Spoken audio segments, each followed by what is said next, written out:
Hi, everybody, and welcome back to my channel. I'm Jenny.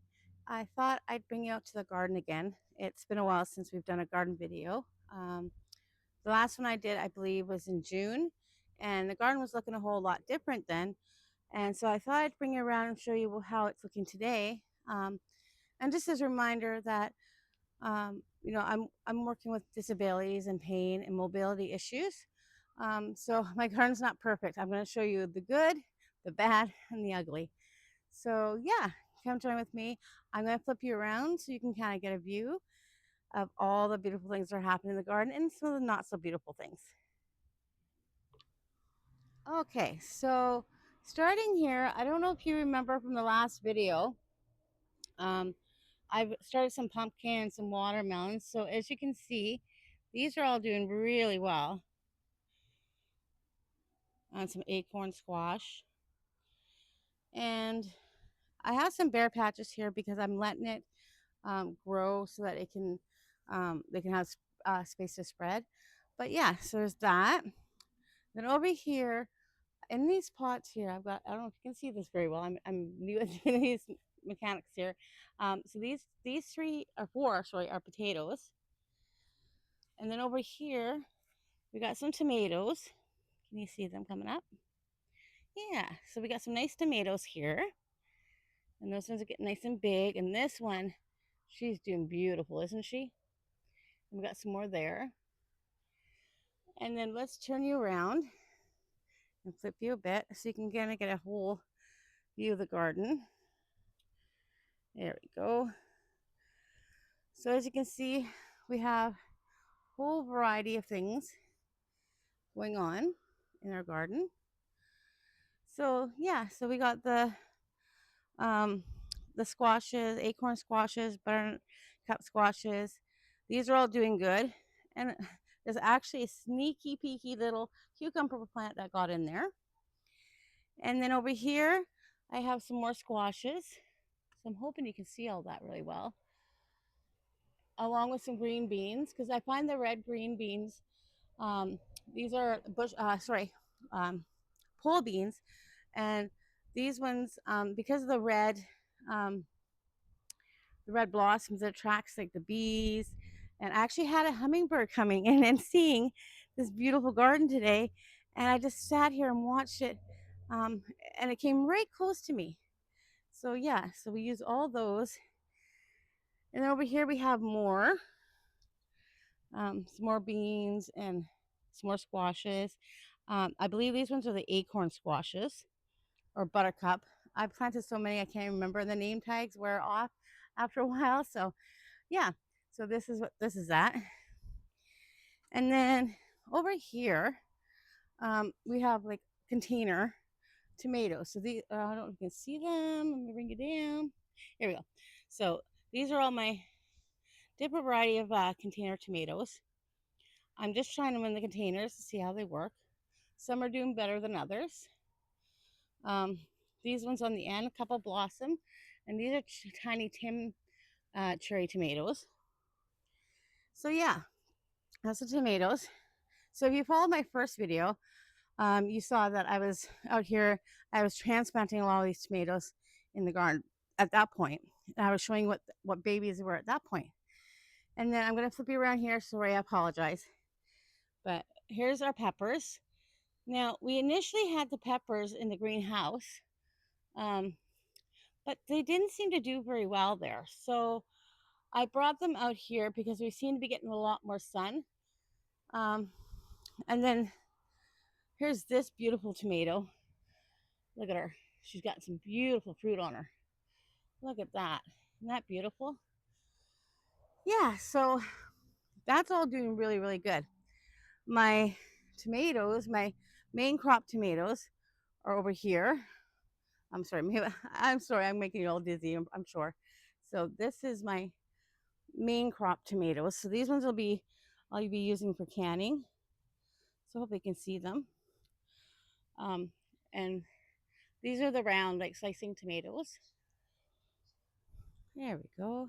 You see lots of flowers on them and some fruit on them. So they're going to be ready to start harvesting hopefully within next 3 or 4 weeks. Actually, one really big one here. You can take a look with me. If you can see that baby. Look at that, eh? Look at that nice big baby. Yeah, so those are all my tomatoes. And then over here I have more tomatoes. Sorry, I'm bad with this camera angle thing. If anybody has suggestions on how to do it better, please help me. I'm just using a I don't know, self show stick or whatever.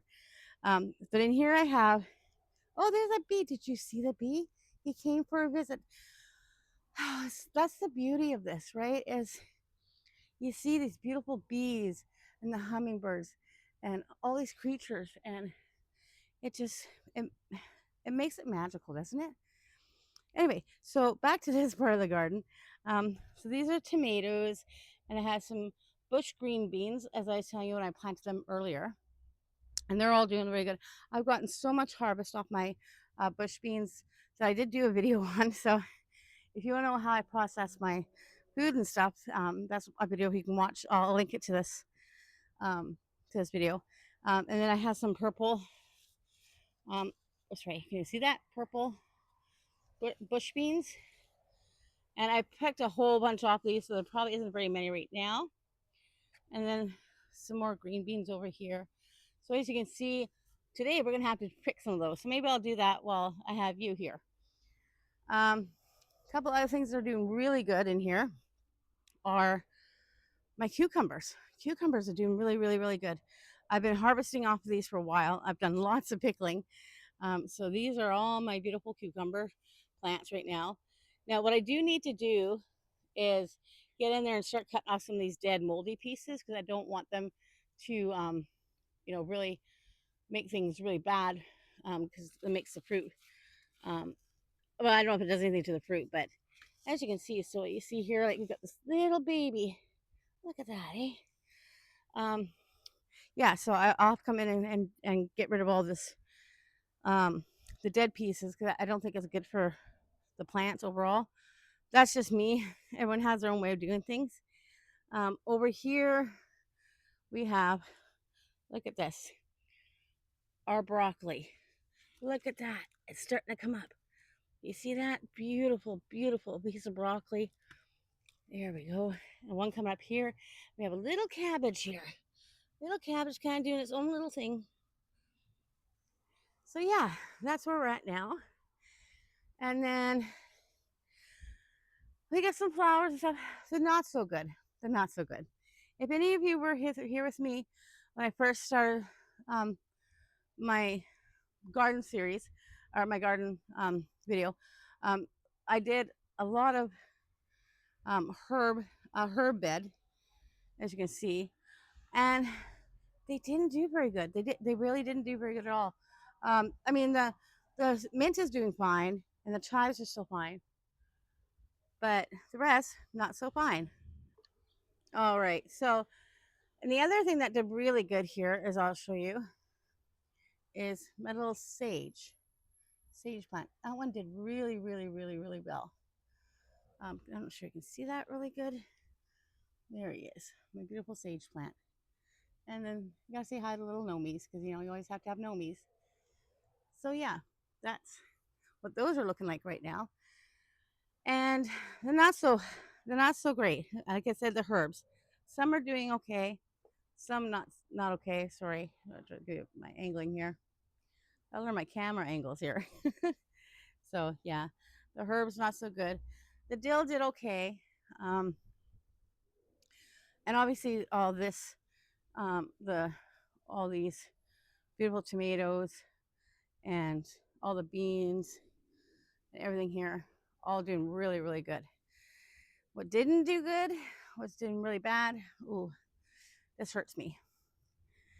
This is, or was, I don't know if you remember the first video I did, this was my strawberry bed. Yeah, that was my strawberry bed. And we had to take all the strawberries out because it is falling apart. Can you see all that? It's falling apart. So we didn't get a lot of strawberries because we had to transplant the strawberries. And so we put them into a ground bed here. So that's where we've transplanted. As you can see, they got some brown leaves. I'll have to take care of those at some point. Yeah, that was the ugly. You can say hi to my husband. He just got home from work. That's Corey. You won't see him very often, but once in a while he pops in, and he came home unexpectedly. So while I'm filming, and that's okay. Let's give you a face of husband because I have talked about him occasionally. Hey, Corey. Hi. Say hi to everybody. Hi. That's Corey.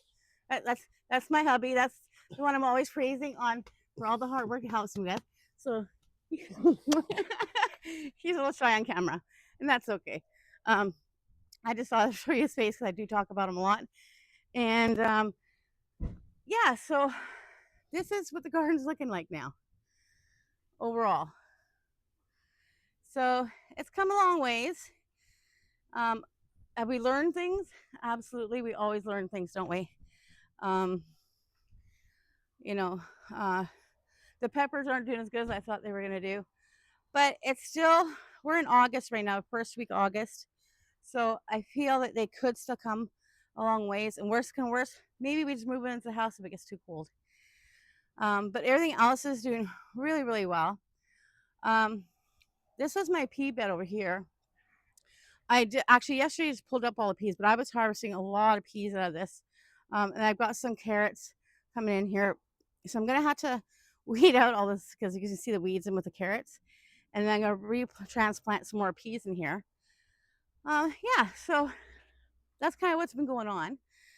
I just kind of wanted to show you a few things that I have in my garden.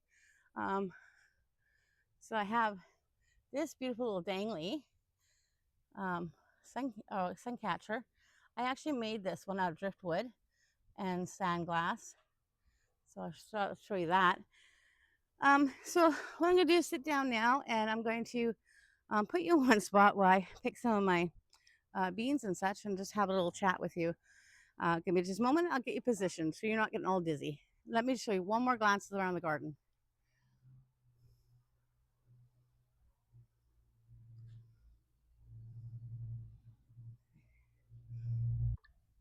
Okay, so I thought I'd invite you along. I gotta do some harvesting of my peas, and just have a chit chat about some of the things I've been learning since I've um, started doing this from a disability point of view.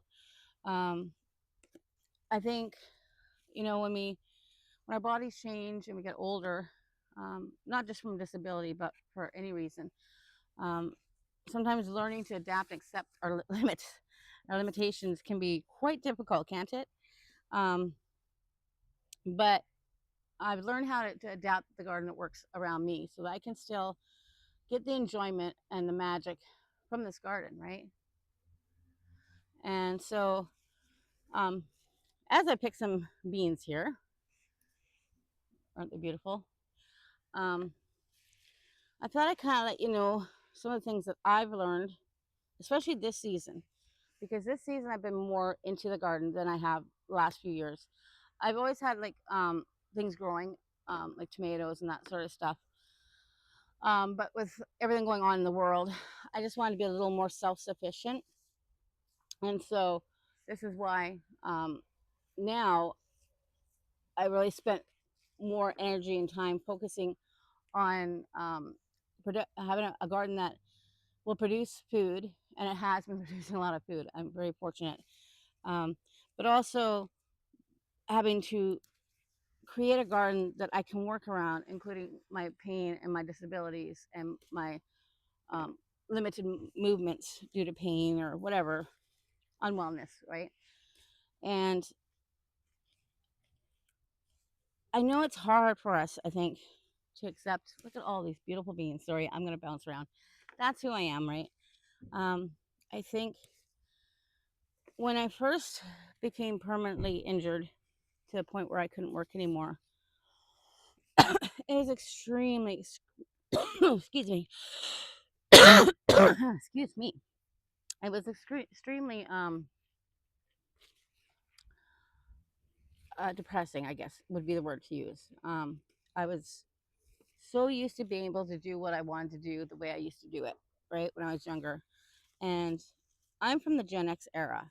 And what does that mean? Well, it means that I was raised where, you know, we had to figure things out ourselves, as kids. My mom was rarely ever home.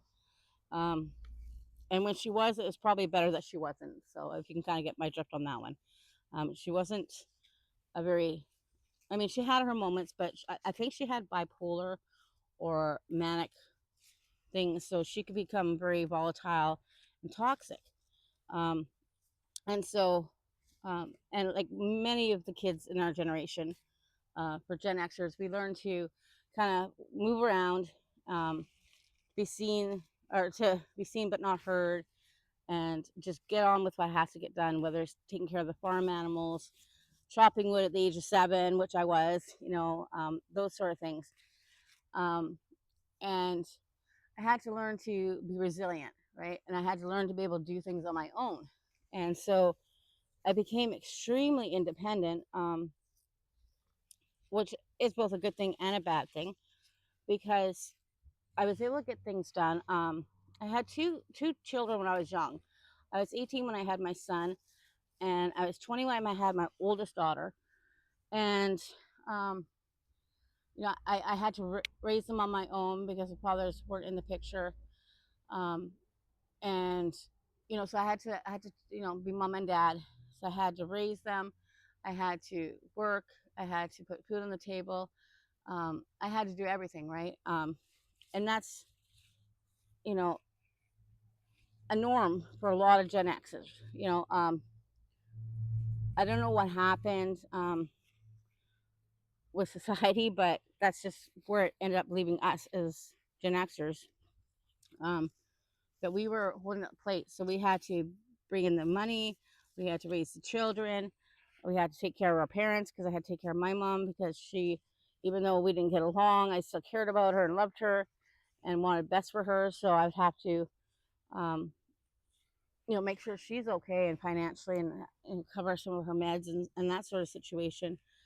Um, yeah, and so um, the whole concept of not being able to do things like I used to be able to do them was new to me. Um, I was fully capable to do what I wanted to do until I wasn't, right? Um, yeah, it's kind of sad, really. Um, and so I was so used to being dependent on myself. I'm just gonna kind of put you on hold here. Um, I'm gonna move you over just a little bit because I'm gonna switch over to the other side of the garden, my other spot there. I don't know if you can see me very well there, but hopefully you can. Alrighty. So I'm just gonna move into my other comfy spot. My hair's falling down, so um, alrighty. So now I'm move. Oh,